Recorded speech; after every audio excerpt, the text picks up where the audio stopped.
Graças a Deus. A paz do Senhor, povo de Deus. Vamos ler a Bíblia.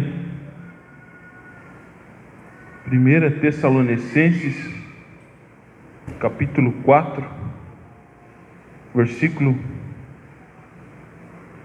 16, 17 e o 18.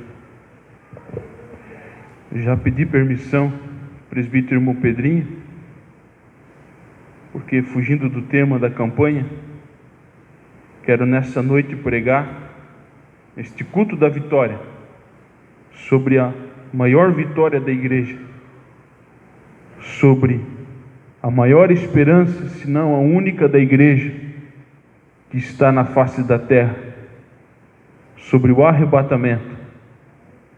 Vamos ler 1 Tessalonicenses capítulo 4, versículo 16, 17 e 18. Eu já agradeço a Deus a oportunidade, o pastor, o presbítero irmão Pedrinho, pelo convite. Todos os irmãos que estão, é bom? Os irmãos estão vindo para o culto, e isto é bênção. Sentir o desejo de cultuar a Deus, sentir a necessidade de orar, de buscar a Deus, de vir para a igreja, adorar, cultuar a Deus, isso é avivamento também, irmãos. Isso demonstra que nós estamos vivos e que ainda temos sede de buscar a face de Deus.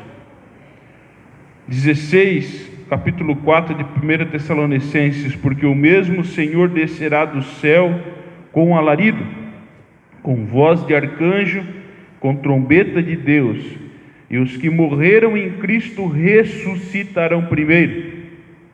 Depois nós, os que ficarmos vivos, seremos arrebatados juntamente com eles nas nuvens, a encontrar o Senhor nos ares, e assim estaremos sempre com o Senhor. Portanto, consolai-vos uns aos outros com estas palavras. Se assente por gentileza, povo de Deus. A maior esperança, a maior promessa do nosso Senhor Jesus Cristo foi de nos dar a vida eterna. Foi de que nele nós temos uma esperança que não se finda aqui nesta vida, mas está no porvir, uma vida além desta vida aqui, uma vida eterna. E temos este privilégio, e temos esta graça, e alcançamos esta promessa, essa esperança, mediante a obra salvadora de Jesus Cristo na cruz do Calvário, porque Ele venceu a morte pelo sacrifício da cruz, a oferta de Deus Pai, o Cordeiro de Deus Pai Jesus Cristo, imolado no altar chamado Calvário. Porém, o Calvário não o deteu, o sepulcro não o deteu, a morte não pôde deter Jesus, porque ao terceiro dia aquele que é o dono da vida ressuscitou e nos deu a esperança junto a Ele. Glória a Deus.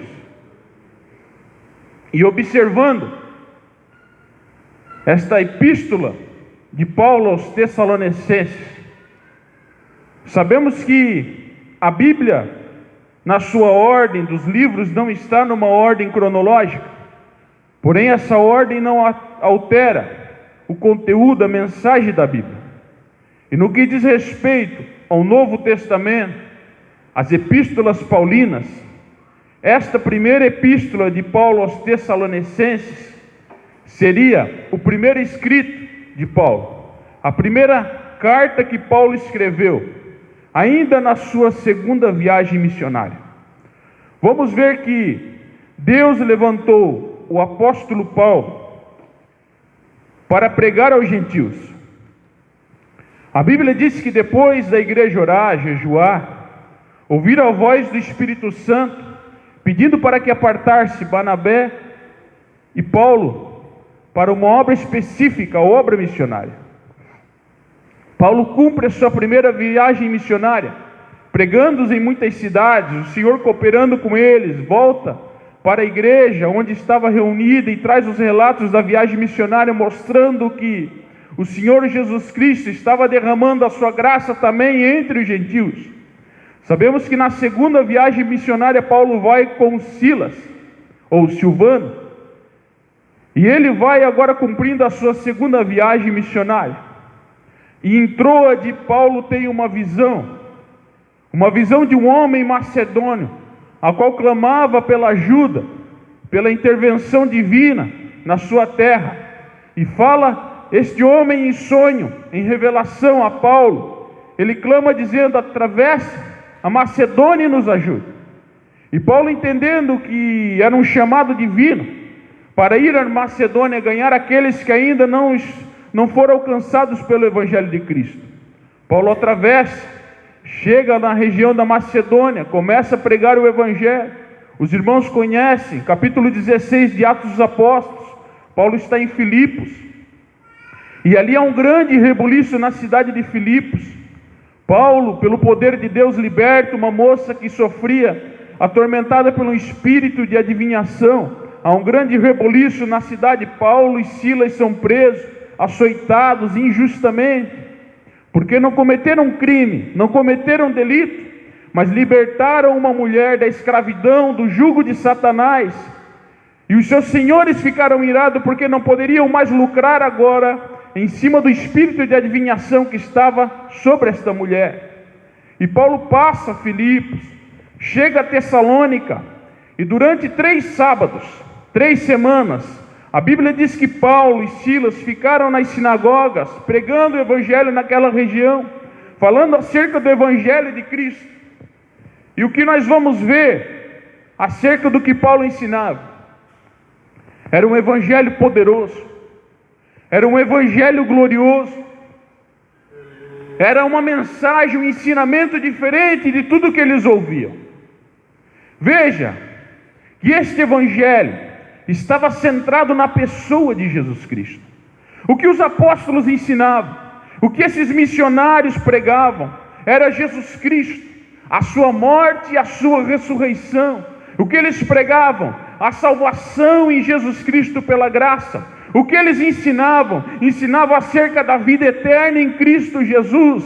E isso causava grande alvoroço, causava grande reboliço, porque uns criam, se rendiam a essa mensagem de poder, que era evidenciada por salvação, por libertação, por cura divina, por batismo do Espírito Santo, porque o Evangelho, ele não é uma coisa simplesmente humana, ele não foi criado da mente humana, não. O Evangelho, ele vem do alto, vem do Pai das luzes. O Evangelho é poder, e aonde o Evangelho de Cristo chega, a transformação de vida, a libertação, demônios são expelidos, e aqueles que outrora viviam sem fé e esperança, passam a crer e devotar a sua fé em Cristo Jesus, aguardando a esperança da vida eterna.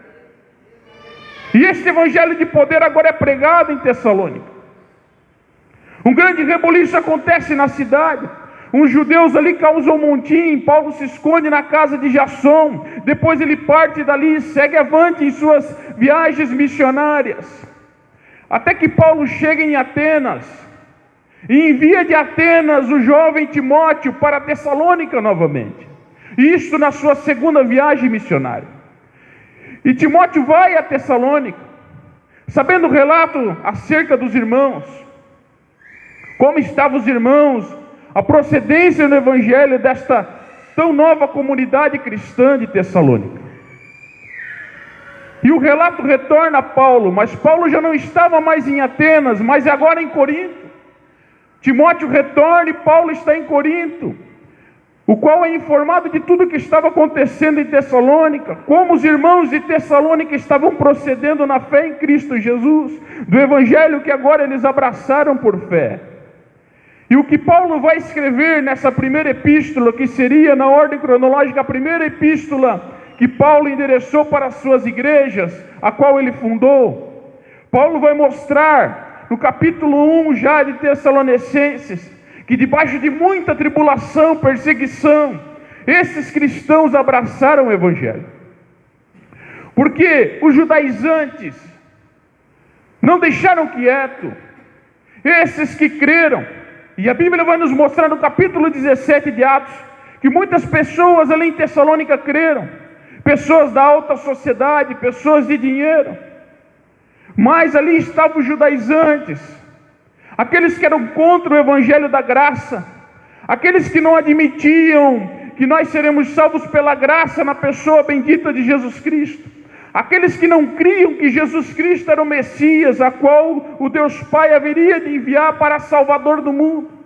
E esses que não criam na vida eterna em Cristo Jesus, que foi ofertada e chegou até nós mediante a sua morte e ressurreição, começaram a querer desvirtuar os irmãos, perseguir os irmãos, e Paulo escreve essa epístola, mostrando aos irmãos a consideração de Paulo, o carinho de Paulo por esta comunidade, e alegrando o seu coração pela atitude deles, desejando no capítulo 2 de em breve retornar e ver o rosto daqueles irmãos. Mas algo perturbava a mente de muitos, e este relato chegou até Paulo por intermédio de Timóteo. E um assunto que preocupava esta nova comunidade era acerca da vida eterna. Como se daria? Como alcançaríamos a vida eterna? Como seria a parousia ou a aparição, a segunda vinda do Senhor Jesus Cristo? Como Ele retornaria novamente para os salvos? Como Ele iria dar esta vida eterna? E esses questionamentos foram levantados por esses irmãos de Tessalônica. O que seria daqueles que já partiram? O que seria? Eles também irão desfrutar desta vida eterna? Eles também irão ser arrebatados? O que acontecerá com eles? Estas eram as dúvidas que permeavam, que estavam entre o povo. E Paulo agora nessa primeira epístola, ele escreve com este objetivo: mostrar para os irmãos que eles não deveriam ficar sem esperança, como aqueles que não têm esperança, não deveriam ficar perturbados, não deveriam se preocupar com aqueles que dormem em Cristo, porque assim como os salvos que estão aqui aguardando a segunda vinda de Cristo, também aqueles que partiram em Cristo serão arrebatados, receberão de Cristo a vida eterna, a esperança da segunda vinda iria recair sobre eles. Veja que Paulo fala: não quero, porém, irmãos, que sejais ignorantes acerca dos que já dormem, para que não vos entristeçais como os demais que não têm esperança. A mensagem do arrebatamento, a mensagem da segunda vinda de Cristo, a mensagem da vida eterna, oh glória. Esta mensagem não deve ser algo para desesperar o povo, causando medo, pânico, deixando as pessoas assustadas, sem esperança.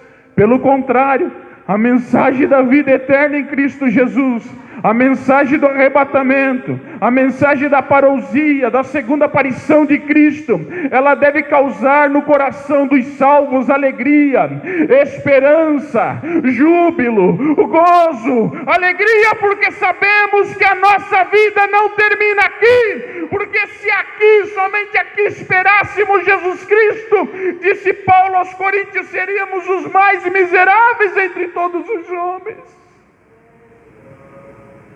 Há uma esperança, há uma certeza de vida além desta vida, e para os que já morreram, também há uma esperança, para os nossos entes queridos que partiram em Cristo, para os salvos que estão morrendo por aí afora no mundo, quer seja por esta pandemia, ou por outras doenças, por fatalidades. Nós cremos que Deus é soberano e que está no controle de tudo. Não vamos limitar a Deus. Deus ainda continua sentado no seu alto e sublime trono. Ele ainda é Rei dos reis, Senhor dos senhores, e não perdeu a autoridade. Aleluia. Oh, glória. Há uma esperança, disse Paulo. E não devemos ficar entristecidos, como os demais que não têm esperança.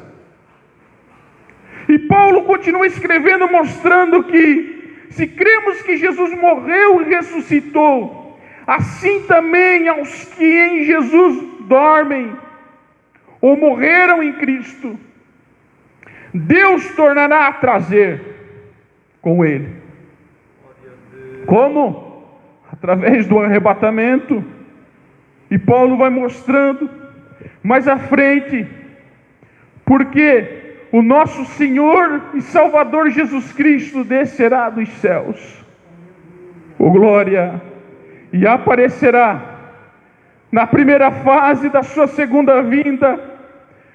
É destinada à igreja, aos salvos em Cristo Jesus, e todo olho não o verá não, mas somente aqueles salvos em Cristo Jesus irão ver Ele aparecer no céu de glória, como disse os anjos lá no capítulo 1 de Atos dos Apóstolos, quando Lucas está narrando, mostrando as últimas palavras de Jesus Cristo e a sua ascensão no céu, quando os discípulos começaram a ficar meio perturbados, e agora Jesus está subindo ao céu, o que será de nós?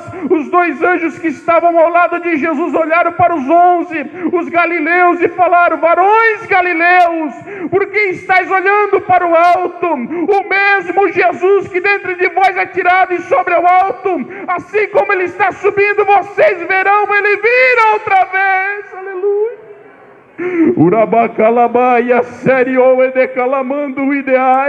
Assim como Jesus Cristo foi assunto aos céus entre os anjos na nuvem de glória que o cercou, desta mesma maneira Jesus Cristo regressará na sua segunda vinda para a igreja, entre a nuvem de glória, entre os seus santos anjos, e o mundo que não tem esperança não o verá, mas para os salvos e remidos no sangue de Jesus Cristo, estes verão Jesus Cristo e ouvirão a trombeta soar para o arrebatamento. Aleluia.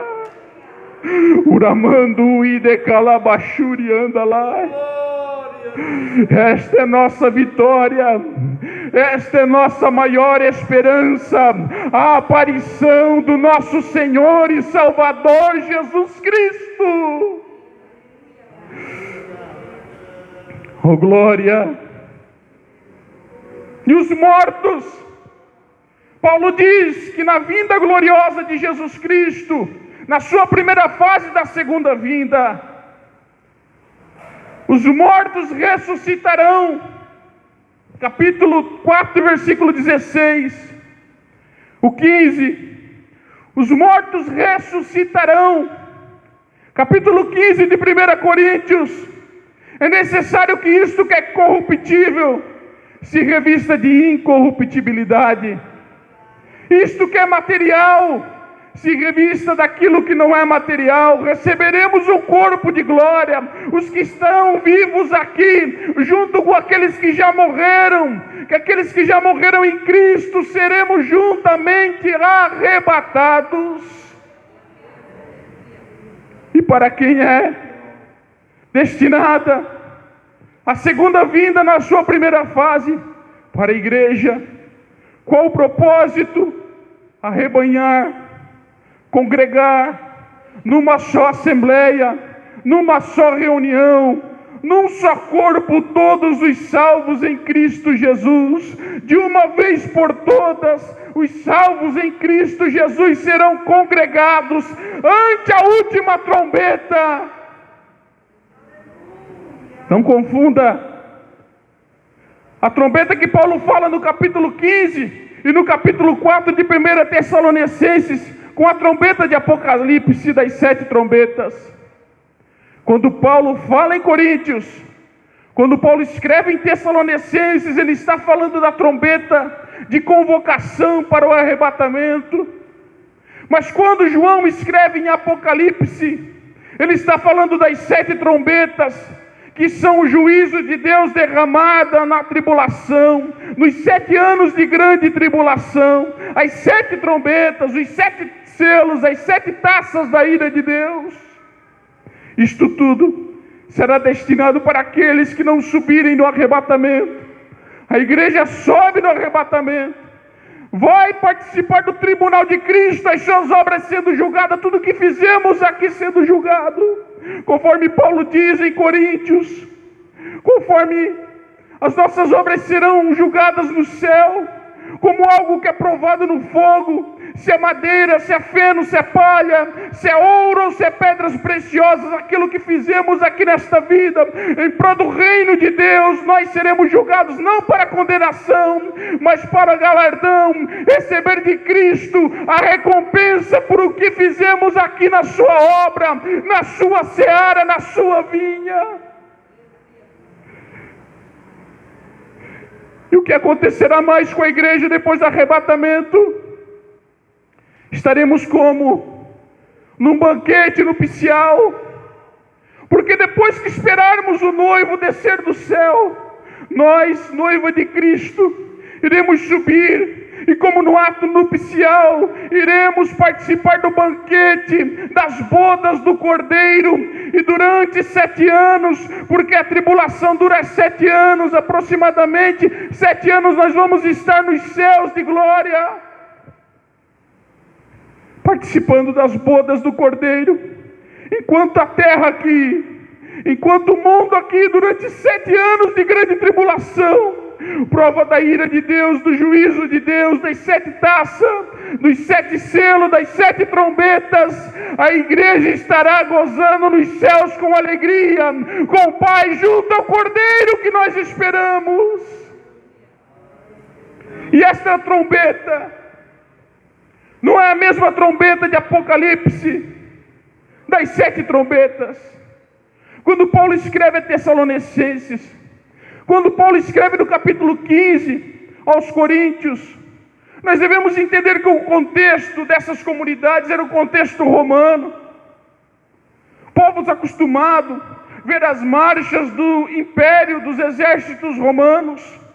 E quando Paulo escreve no capítulo 15 de Coríntios, falando ante a última trombeta, Paulo está comparando ao grande exército romano, a qual estava em acampamento nas campanhas militares, e a primeira trombeta tocava para que o povo viesse desarmar o acampamento, para que os soldados viessem desarmar as suas tendas, preparar a sua bagagem, e eles ficavam aguardando o segundo toque da trombeta, para seguir em marcha, seguindo o seu capitão na batalha.